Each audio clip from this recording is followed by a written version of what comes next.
High everybody, welcome to my YouTube channel Pathak Bari. So আজকে আমি আলোচনা করব তোমাদের সপ্তম শ্রেণীর গণিত বিষয়ের বার্ষিক পরীক্ষা সিলেবাস সম্পর্কে।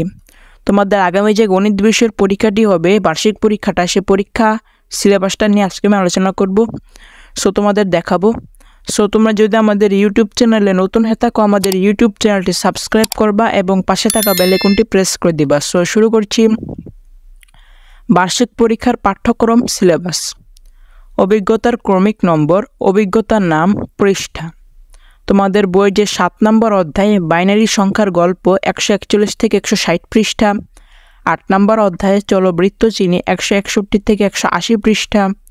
9 নম্বর অধ্যায় বীজগাণিতিক রাশির উৎপাদক, গসাগু ও লসাগু 181 থেকে 190 পৃষ্ঠা। 10 নম্বর অধ্যায় নানা রকম আকৃতিমাপী 191 থেকে 214 পৃষ্ঠা। 12 অধ্যায় বীজগাণিতিক রাশির সমীকরণ 227 থেকে 240 পৃষ্ঠা। 13 তথ্য অনুসন্ধান ও বিশ্লেষণ 241 থেকে 266 পৃষ্ঠা।